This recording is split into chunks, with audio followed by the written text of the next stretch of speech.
আমি কিন্তু verified information দিচ্ছি, বাংলাদেশের প্রায় 76% to 80% ভোট হাতে পড়ার জন্য ইতিমধ্যে ব্যালট বাক্স রেডি।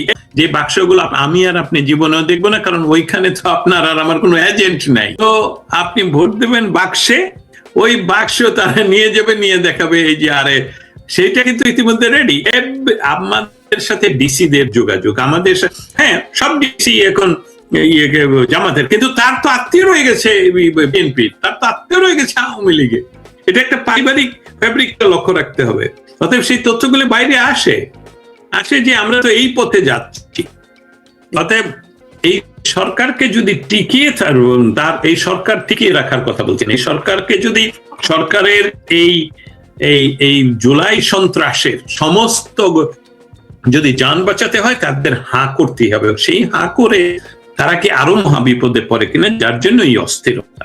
সেই অস্থিরতার কারণেই তারা এখন অনেকটাই সাবমিশনে আছে তারেক জিয়ার কাছে, যেটা তাদের মেটিকুলাসলি মানে ডক্টর ইউনূসের মেটিকুলাসলি ডিজাইন হলো যে বাংলাদেশে এই মুহূর্তে সব একটি দলই মাঠে আছে, সেটাকে বিএনপি। জামাত মাঠে আছে, সবসময় আছে, জামাতের কথা বলছি না, কারণ যেই দলটা গণ সব জায়গায় দাঁড়িয়ে আছে, যার ভোট আছে 20-30%, সেটা হলো বিএনপি।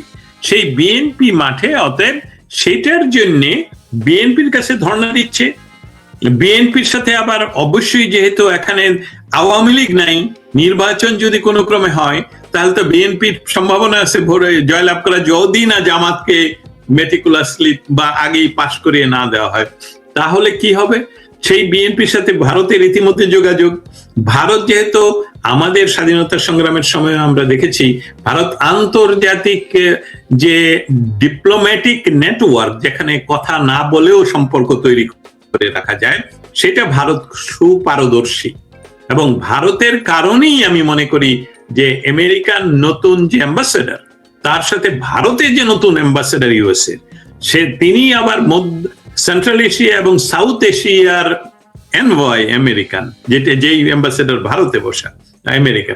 এই সকল সার্বিক কারণে বাংলাদেশে বর্তমান যে সরকার, ইন্টারিম গভর্নমেন্ট, আমি এটা অবশ্যই সবসময় এটার পূর্বে অ্যাডজেক্টিভ সত্য বিষয়টা হলো যে অসাংবিধানিক সরকার, তাদের অস্থিরতা চরম পর্যায়ে। সারাকুক ইউকের এই ডিপ্লোম্যাট বাংলাদেশ থেকে ব্রিটেনে গেলেন। আসলে অঞ্চলটা তারা যেভাবে ভাগ করে কূটনৈতিক করেন, কাজগুলো করেন, সেটার সেন্টার হলো দিল্লি। বাংলাদেশ হলো এক্সটেনশন, বাংলাদেশে কিছু কিছু কাজ হয়। আর সমস্ত কূটনৈতিক বলেন, অন্যান্য বিষয়ে পররাষ্ট্রনীতি বলেন, সমস্ত বিষয়ে ডিসিশন গুলো হয় আসলে এই দেশের, সেটা হলো দিল্লিতে। এখন আমি কি তাহলে শাক দিয়ে মাছ ঢাকছি? যদি আপনি সাংবাদিক বিষয়ে বলেন না, আমি ঢাকছি না, কারণ উনার ওইখানে যাওয়ার মৌলিক লক্ষ্য শুধু ভারত নয়, মৌলিক লক্ষ্য হলো যে তাকে ওই ইস্ট ইন্ডিয়ান কোম্পানির মতন আর কি, তাদের লাগতো 6 মাস 9 মাস, এখন তারা ওইখানে গিয়ে একটু কথা বলে আসবে যে এই হলো ঢাকার পরিস্থিতি, আমাদের ডক্টর ইউনূস তো এখন ফাঁসির কাস্টে যায় অবস্থা, এবং সে অস্থির, এখন আমরা এইভাবে কিভাবে করতে পারি, এইভাবে আমি বলছি। এর কারণটা হলো, না হলে আমার আপনার শ্রোতা মণ্ডলী হয়তোবা একটু ঝামেলায় পড়বে এই বিষয়ে, যে আসলে বাংলাদেশের বিষয়ে দিল্লিতে বসে কি আলাপ হবে। আমরা একটা বিষয় এখানে পরিষ্কার বলতে চাই, বাংলাদেশের জন্মের সময়ও দিল্লি ইনভলভ ছিল। বাংলাদেশের সহযোগিতা এটা এমনি, এখন আমি ডক্টর ইউনূসের ভাষা একটু চুরি করে ব্যবহার করি, এটা এমনি আকাশ থেকে পড়েনি, ইট ওয়াজ মেটিকুলাসলি ডিজাইন। এর অর্থ হলো যে পশ্চিমে যে বিষয়টা ঘটে, আমি বলবো যে সন্ত্রাসবাদী ঘটনা ঘটে, সেখানে বাংলাদেশের মানুষের সাথে সাংস্কৃতিক, সামাজিক, কৃষ্টি এবং সমস্ত কিছু মিলে আমাদের 1000 বছরের সম্পর্ক এই ভারতীয় উপমহাদেশে। সেখানে এই অঞ্চলে একটা স্থিতিশীল সরকার এবং একটা অসাম্প্রদায়িক সরকার এবং এই ধরনের একটা গণতান্ত্রিক পরিবেশ বাঙালিদের যদি এখানে অবস্থান থাকে, তাহলে ভারতের পূর্বাঞ্চলে তাদের জন্য শান্তি থাকবে। এটাই ভারতের পররাষ্ট্র নীতি আমাদের বাংলাদেশকে নিয়ে, যার জন্য ৭১-এ মৌলিকভাবে আমরা বেশি প্রাধান্য পেয়েছিলাম। এখন বাংলাদেশ যদি সেই প্রাধান্য থেকে সরে যায়, তাহলে মনে রাখতে হবে কাগজে যতই লেখা থাকুক যে বিষয়টা ছিল যে ইউনাইটেড ফোর্স, মানে যেদিন বাংলাদেশে ঢাকায় ১৬ই ডিসেম্বর আত্মসমর্পণ করে যৌথ বাহিনীর কাছে, সেটা কাগজে কলমে সাইন কাগজ সবকিছু থাকতে পারে, কিন্তু যেহেতু বাংলাদেশ সেখানে যদি ঝামেলা করে, তাহলে ভারতের অন্য কোনো উপায় নেই সরাসরি। কারণ প্রেসিডেন্ট হাজার হাজার, আমরা গিয়ে ভেনেজুয়েলার প্রেসিডেন্টকে এনে এখন আমার বাড়ির পাশে ওনাকে জেলে রাখা হয়েছে।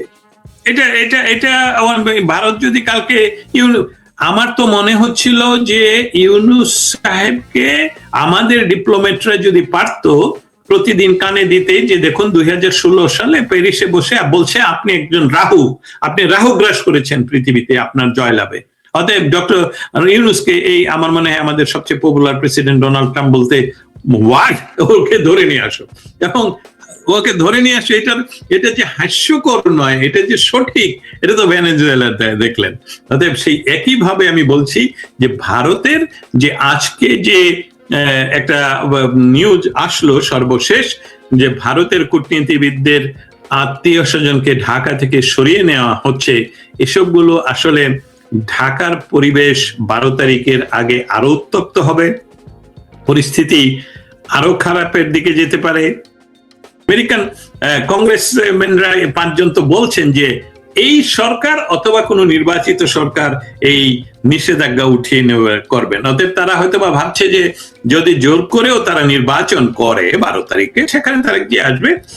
এইটা প্রেডিকশন যেহেতু তারা করছেন, সেই প্রেডিকশনের কারণেই ভবিষ্যতের এই দল মনে হচ্ছে বাংলাদেশের প্রেক্ষিতে তারেক জিয়া ছাড়া তো মনে হয় না অন্য কোনো যোগ্য ব্যক্তিকে দেওয়া হবে, সুযোগ দেওয়া হবে বাংলাদেশকে প্রধানমন্ত্রিত্ব করার জন্য। সেখানে এটা খুব স্বাভাবিক যে ক্রিস্টেনসেন গিয়ে প্রথমেই দেখা করেন তারেক জিয়ার সাথে। সেখানে যদি জয় থাকতো আওয়ামী লীগের, তাহলে জয়ের সাথেও দেখা করতো। আপনি একটা সিনারিও আপনাকে তুলে ধরি, তাদের একমাত্র পথ হলো হা ভোটে জয়লাভ না করলে তাদের সবার বাংলাদেশে বিচার হবে, ফাঁসি হবে। কারণ এই বিষয়টার কোনো সাংবিধানিক ধারাবাহিকতা নেই। যে বিষয়টা বাংলাদেশে ঘটলো ইতিমধ্যে এটা সবাই ক্লিয়ারলি, বাংলাদেশের সাধারণ মানুষ, শিক্ষক থেকে আরম্ভ করে কৃষক, শ্রমিক, ক্ষেতমজুর, সকলের কাছে পরিষ্কার যে এটা কোটা বিষয় কোনো বিষয় ছিল না। এটা ছিল ডক্টর ইউনূসের ব্যক্তিগত ইনভেস্টমেন্ট এবং জামাতের যে আন্ডার লুঙ্গি রাজনীতি এইভাবে বলি, সেইটার জন্য এই কিছু ছাত্রদেরকে সামনে রেখে ওনারা দেশের ক্ষমতা দখল করলেন।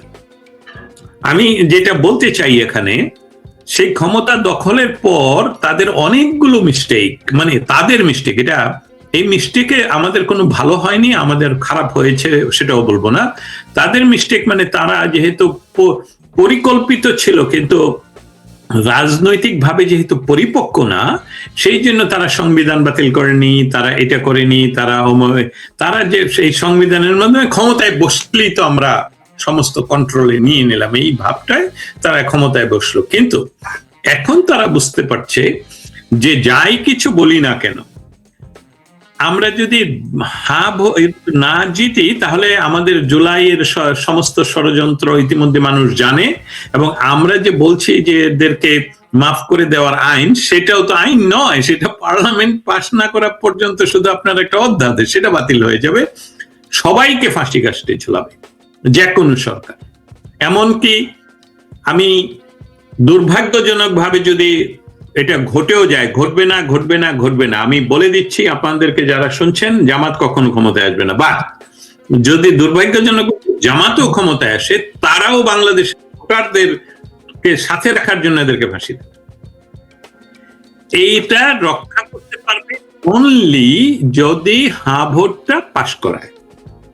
এখন আওয়ামী লীগ তথা বাংলাদেশের পক্ষের রাজনৈতিক শক্তি যে কাজটা করছে, সেই কাজটা হলো যে আপনারা কেউ ভোটে যাবেন না, এবং তারা যাবে না।